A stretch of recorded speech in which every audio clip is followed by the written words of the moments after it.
Hi friends, good morning. Welcome to my channel. ಎಲ್ಲರೂ ಹೇಗಿದ್ದಾರೆ?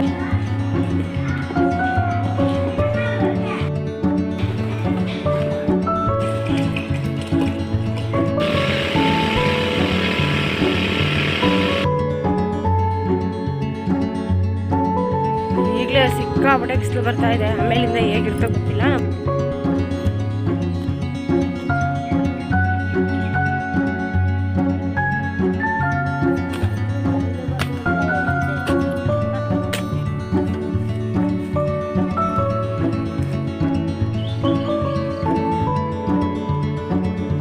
ಕೇಳ್ತೀಯಾ? ಬಾ ಕೇಳ್ಬಾಂಗ, ಇನ್ನೊಂದು ಲೈನ್ ಬರ್ತೀನಿ. ಹಾಯ್ ಫ್ಯಾಮಿಲಿ, ನನ್ನ ಜೀವನದ ಮತ್ತೊಂದು ದಿನಕ್ಕೆ ಎಲ್ಲರಿಗೂ ಸ್ವಾಗತ. ಎಲ್ಲರೂ ಹೇಗಿದ್ದೀರಾ? ಇವತ್ತು ಬೆಳಗ್ಗೆಯಿಂದನೇ ಬ್ಲಾಗ್ ಮಾಡ್ತಾ ಇದ್ದೀನಿ. ಇವತ್ತು ಕೂಡ ಕೆಲಸಕ್ಕೆ ಆಂಟಿರು ಬರ್ತಾರೆ. ಹಾಗಾಗಿ ಫಸ್ಟು ಇವಾಗ ತಿಂಡಿ ಮಾಡಿ ಸಾಂಬಾರು ಮಾಡಿಟ್ಟು ಹೋಗೋಣ ಅಂತ. ಅವ್ರು 8 ಗಂಟೆ ಅಷ್ಟರಲ್ಲಿ ಬರ್ತಾರೆ. ಉಪ್ಪಿಟ್ಟೆಲ್ಲ ತಣ್ಣಗಾದ್ಮೇಲೆ ತಿಂದರೆ ಚೆನ್ನಾಗಿರೋದಿಲ್ಲ. ಹಾಗಾಗಿ ಬೇರೆ ಏನು ಕೆಲಸ ಎಲ್ಲ ಇತ್ತು ಅದನ್ನೆಲ್ಲ ಮುಗಿಸ್ಕೊಂಡು ಹೋಗೋ ಟೈಮಿಗೆ ಕರೆಕ್ಟಾಗಿ 8 ಗಂಟೆ 7:45 ಅಂದ್ಕೊಳ್ತೀನಿ. ಆ ಟೈಮಿಗೆ ಇವಾಗ ಉಪ್ಪಿಟ್ಟು ಮಾಡ್ತಾಯಿದ್ದೀನಿ. ಅವ್ರು 10 ಜನ ಬಂದಿದ್ದಾರೆ.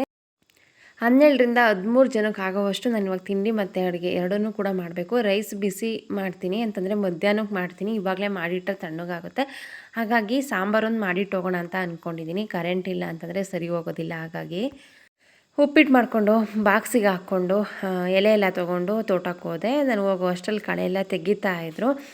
ಅವ್ರ ಜೊತೆ ಸ್ವಲ್ಪ ಮಾತಾಡಿಕೊಂಡು ನಿಂತಿದ್ದೆ. ನಂತರ ತಿಂಡಿ ಕೊಟ್ಟು ನಾನು ಕೂಡ ಕೆಲಸಕ್ಕೆ ಹೋಗೋಣ ಅಂತ. ಬಟ್ ಏನು ಮಾಡೋದು, ಸ್ಪೂನೇ ಮರ್ತೋಗ್ಬಿಟ್ಟಿದ್ದೀನಿ. ಹಾಗಾಗಿ ಮತ್ತೆ ವಾಪಸ್ ಮನೆಗೆ ಹೋಗೋ ಥರ ಆಯಿತು. ನಾವೇನಾದ್ರೂ ಒಬ್ಬರೇ ಕೆಲಸ ಮಾಡಬೇಕಾದ್ರೆ ಸ್ವಲ್ಪ ಬೇಜಾರು ಅಂತ ಅನ್ನಿಸ್ತಾ ಇರುತ್ತೆ. ಅಂತಂದರೆ ಒಬ್ಬರೇ ಇರ್ತೀವಲ್ಲ, ಹಾಗಾಗಿ ಎಲ್ಲರ ಜೊತೆ ಕೆಲಸ ಮಾಡುವಾಗ ಬೆಳಗ್ಗೆಯಿಂದ ಸಂಜೆ ಹೇಗೋಯ್ತು ಅಂತಲೇ ಗೊತ್ತಾಗ್ತಿರ್ಲಿಲ್ಲ. ಸ್ವಲ್ಪನೂ ಬೇಜಾರಾಗ್ತಿರ್ಲಿಲ್ಲ. ಬಾಡಿ ಪೇಯ್ನ್ ಸ್ವಲ್ಪ ಇರುತ್ತೆ ಕೆಲಸ ಬೆಳಗ್ಗೆಯಿಂದ ಸಂಜೆವರೆಗೂ ಕಂಟಿನ್ಯೂಸ್ ಆಗಿ ಮಾಡಿದಾಗ. ಆದರೆ ಬೇಜಾರಂತ ಒಂದು ಸಲನೂ ಕೂಡ ಅನಿಸಿಲ್ಲ. ಸಿಕ್ಕಾಪಟ್ಟೆ ಕಾಮಿಡಿ ಮಾಡ್ತಾರೆ. Hi friends, good morning. Welcome to my channel. ಎಲ್ಲರೂ ಹೇಗಿದ್ದಾರೆ? ಎಲ್ಲರಿಗೂ ಹೊಸ ಬ್ಲಾಗ್ಗೆ ವೆಲ್ಕಮ್ ಮಾಡ್ತಾ ಇವತ್ತಿನ ಪುಟಾಣಿ ಬ್ಲಾಗನ್ನು ಸ್ಟಾರ್ಟ್ ಮಾಡ್ತಾ ಇದ್ದೀನಿ. ಇವತ್ತು ಕೂಡ ಶುಂಠಿ ಕಳೆಗೆ ಕೆಲಸಕ್ಕೆ ಬಂದಿದ್ದಾರೆ. ತಿಂಡಿ ತೊಗೊಂಡೋಗಿದ್ದೀನಿ. ತಿಂಡಿ ಹಾಕೋದಕ್ಕೆ ಸ್ಪೂನೇ ತೊಗೊಂಡೋಗಿಲ್ಲ. ಹಾಗಾಗಿ ಇವಾಗ ಮತ್ತೆ ವಾಪಸ್ ಮನೆಗೆ ಹೋಗ್ತಾ ಇದ್ದೀನಿ. ತಿಂಡಿ ಉಪ್ಪಿಟ್ಟು ಮಾಡಿದ್ದೆ. ಇವಾಗ ಮನೆಗೆ ಹೋಗಿ ತೊಗೊಂಡು ಹೋಗಬೇಕು. ಇಲ್ಲಿ ಬಿಸಿಲು ಬರ್ತಾಯಿದೆ ಜಾಸ್ತಿ. ಹಾಗಾಗಿ ವಿಡಿಯೋ ಅಷ್ಟು ಚೆನ್ನಾಗಿ ಕಾಣಿಸ್ತಾ ಇಲ್ಲ. ಆ ಕಡೆ ತಿರುಗಿದ್ರೆ ನಂಗೆ ಕಣ್ಣು ಬಿಡೋಕ್ಕೆ ಆಗೋಲ್ಲ, ಅಷ್ಟು ಬಿಸಿಲಿದೆ. ಇವತ್ತು ಇಷ್ಟು ಬೇಗನೆ ಬಿಸಿಲಾಗ್ತಾಯಿದೆ. ಇವಾಗ ವಾಪಸ್ ಮತ್ತೆ ಮನೆಗೆ ಹೋಗ್ತಾ ಇದ್ದೀನಿ.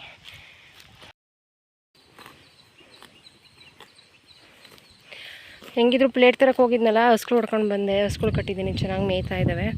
ಸುಮ್ಮನೆ ನನ್ನ ಹಸ್ಬೆಂಡ್ ಬಂದು ಕಟ್ಟೋ ತನಕ ಸುಮ್ಮನೆ ಕೂಗ್ತಾ ಇರ್ತವೆ. ಇವತ್ತು ಕೆಲಸ ಜಾಸ್ತಿ ಇತ್ತು, ಹಾಗಾಗಿ ಬೆಳಗ್ಗೆ ಕಟ್ಟೋದಕ್ಕಾಗಿರಲಿಲ್ಲ. ಈಗ ಟೈಮ್ 9 ಗಂಟೆ. ಇನ್ನೂ ಟೈಮ್ ಏನಾಗಿಲ್ಲ.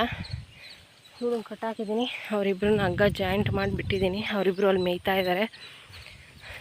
ಎಷ್ಟೇ ನೆನಪಾಗಿ ಇಟ್ಕೊಂಡ್ರು ಇವತ್ತು ಮಿಸ್ ಮಾಡಿ ಬಂದುಬಿಟ್ಟಿದ್ದೀನಿ. ಹಾಗಾಗಿ ವಾಪಸ್ ಮತ್ತೆ ಮನೆಗೆ ಹೋಗಿದ್ದೆ. ಈಗಲೇ ಸಿಕ್ಕಾಪಟ್ಟೆ ಬಿಸಿಲು ಬರ್ತಾಯಿದೆ. ಆಮೇಲಿಂದ ಹೇಗಿರ್ತೋ ಗೊತ್ತಿಲ್ಲ. ನಮ್ಮ ತೋಟ ಆಗಿರೋದ್ರಿಂದ ಅದರದ್ದೇ ನೆರಳಿರುತ್ತೆ.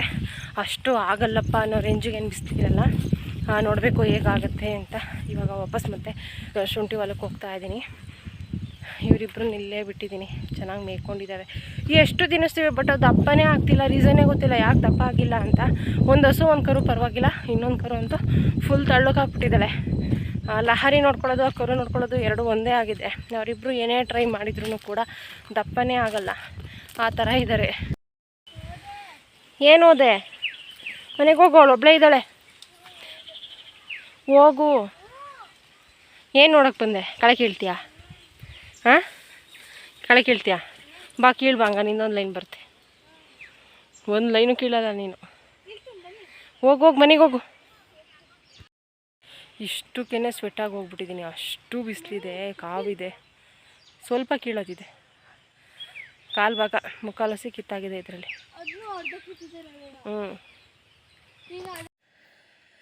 ತಿಂಡಿ ಎಲ್ಲ ಕೊಟ್ಟು ಅವ್ರ ಜೊತೆ ನಾನು ಕೂತ್ಕೊಂಡು ತಿಂಡಿ ಮಾಡಿ ನಂತರ ಅವ್ರ ಜೊತೆ ಮತ್ತೆ ಕೆಲಸ ಮಾಡೋದಕ್ಕೆ ಹೊರಟೆ. ಹೇಳಿದ್ನೆಲ್ಲ ಸಿಕ್ಕಾಪಟ್ಟೆ ಕಾಮಿಡಿ ಮಾಡ್ತಾರೆ. ಟೈಮ್ ಹೋಗಿದ್ದೆ ಗೊತ್ತಾಗೋದಿಲ್ಲ. ಬ್ಯುಸಿ ರೊಟೀನ್ ಅಂತ ಹೇಳ್ಬೋದು. ಇತ್ತೀಚೆಗಂತೂ ಸಿಕ್ಕಾಪಟ್ಟೆ ಬ್ಯುಸಿ ಆಗಿಬಿಟ್ಟಿದ್ದೀನಿ. ಬೆಳಗ್ಗಿಂದ ಸಂಜೆ ಹೇಗೋಗುತ್ತೆ ಅಂತ ಗೊತ್ತಾಗೋದಿಲ್ಲ.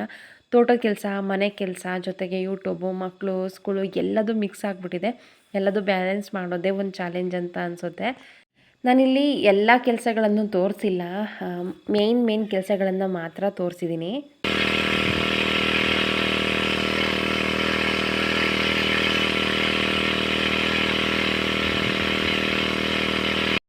ಆ ಕಡೆ ನಾವು ಆ ಕೆಲಸ ಮಾಡ್ತಾಯಿದ್ರೆ ನನ್ನ ಹಸ್ಬೆಂಡ್ ಈ ಕಡೆ ಡ್ರಿಂಚಿಂಗ್ ಮಾಡ್ತಾಯಿದ್ದಾರೆ. ಇಷ್ಟರಲ್ಲಿ ಮಾಡಬೇಕಿತ್ತು ದಾಳಿಂಬೆ ಕೆಲಸ ಅಂತ ಅಲ್ಲಿ ನಿಂತ್ಕೊಂಡು ಸ್ವಲ್ಪ ನಿಧಾನ ಆಗಿಬಿಟ್ಟಿದೆ.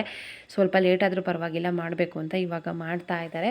ಅಂದರೆ ಒಂದು 8-10 ದಿನ ಮುಂಚೆಲೇ ಆಗಬೇಕಿತ್ತು, ಸ್ವಲ್ಪ ತಡವಾಗಿ ಆಗ್ತಾಯಿದೆ.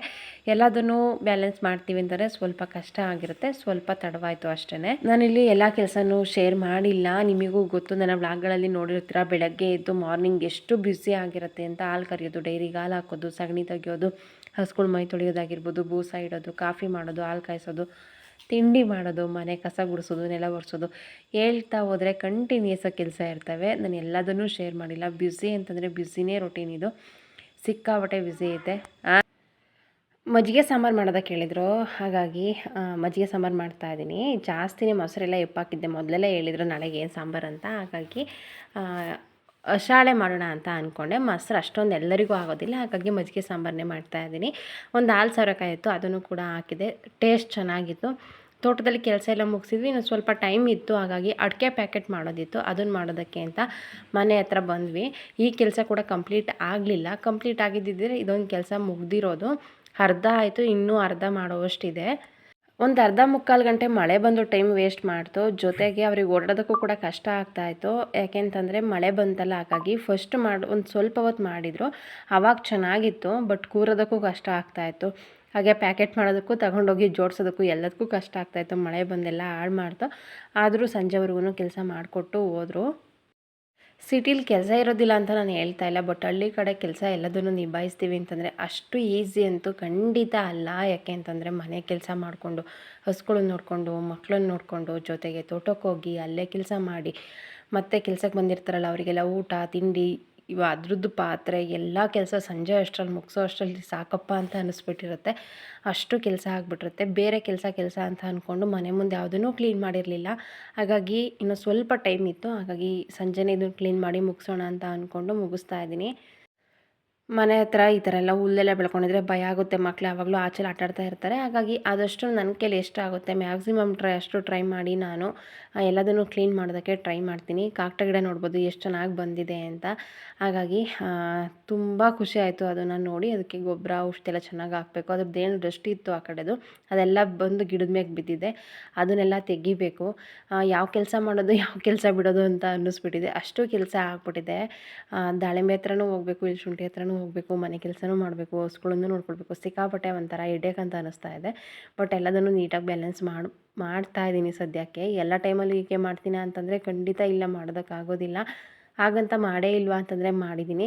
ಅಂದರೆ ನಾವು ಯಾವ ಥರ ಇರ್ತೀವಿ ಅದ್ರ ಮೇಲೆ ಡಿಪೆಂಡ್ ಆಗಿರುತ್ತೆ. ಒಂದು ಬಾಡಿ ಸಪೋರ್ಟ್ ಮಾಡಿಲ್ಲ ಅಂತಂದ್ರೂ, ಇನ್ನೊಂದು ಮೈಂಡ್ ಸಪೋರ್ಟ್ ಮಾಡಿಲ್ಲ ಅಂದ್ರೂ. ಹಾಗೆ ಅವತ್ತು ದೊಡ್ಡಮ್ಮ ಅಕ್ಕ ನೋಡೋಕೆ ಹೋದಾಗ ದೊಡ್ಡಮ್ಮನ ಊರಿಂದ ತೊಗೊಂಡು ಬಂದಿದ್ದೆನಲ್ಲ ಅದೇನೋ ಮಲ್ಲಿಗೆ ಗಿಡ, ಅದನ್ನೆಲ್ಲ ಪ್ಯಾಕೆಟಿಗೆ ಹಾಕಿದ್ದೆ. ನಿಮಗೆ ತೋರಿಸಿದ್ದೆ ನನ್ನ ವೀಡಿಯೋದಲ್ಲಿ, ನೋಡಿದರೆ ಗೊತ್ತಿರುತ್ತೆ.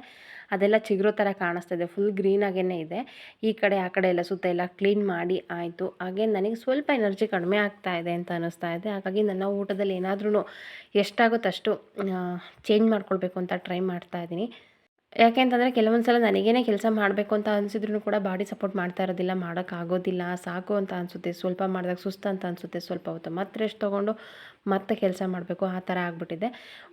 ತೋಟಕ್ಕೆ ಹೋಗೋದು, ಊರಿಗೆ ಹೋದೆ, ನಂತರ ಹಾಸ್ಪಿಟಲ್ಗೆ ಹೋದೆ, ಈ ಎಲ್ಲ ಕಾರಣಗಳಿಂದ ಒಂದು 8-10 ದಿನದ ಮೇಲಾಯಿತು ಬಟ್ಟೆ ತೊಳೆದು. ಸಿಕ್ಕಾಪಟ್ಟೆ ಸ್ಟಾಕ್ ಆಗಿಬಿಟ್ಟಿತ್ತು. ಒಂದು ಸಲ ಹಾಕಿದ್ದೀನಿ, ಇನ್ನೂ 3 ಸಲ ಹಾಕುವಷ್ಟು ಬಟ್ಟೆಗಳಿದೆ. ಮತ್ತು ಮಡ್ಚೋದೇ ಒಂದಿನ ಅದೊಂದು ಕೆಲಸ ಆಗಿಬಿಡುತ್ತೆ. ಈ ಥರ ಕೆಲಸ ಅಂತೂ ಕಂಟಿನ್ಯೂಸ್ ಆಗಿ ಸಾಗ್ತಾನೇ ಇದೆ. ತೋಟಕ್ಕೆ ಹೋದೆ, ಮತ್ತು ತೋಟದಿಂದ ವಾಪಸ್ ಮನೆಗೆ ಹೋಗ್ತಾಯಿದ್ವಿ. ನನ್ನ ಮಗಳು ದಾರಿ ಉದ್ದಕ್ಕೂ ಡ್ಯಾನ್ಸ್ ಮಾಡ್ಕೊಂಡು ಹೋಗ್ತಾ ಇದ್ದಾಳೆ. ಅವಳೇನೋ ಚಿಟ್ಟೆ ಅಂತೆ, ದಾಟ್ಕೊಂಡು ಹೋಗ್ತೀನಿ, ಹಾರ್ಕೊಂಡು ಹೋಗ್ತೀನಿ ಅಂತ. ಇವತ್ತಿನ ಈ ಪುಟಾಣಿ ವ್ಲಾಗ್ ಇಲ್ಲೇ ಎಂಡ್ ಮಾಡ್ತೀನಿ. ಇಷ್ಟ ಆದರೆ ಲೈಕ್ ಮಾಡಿ. Thank you.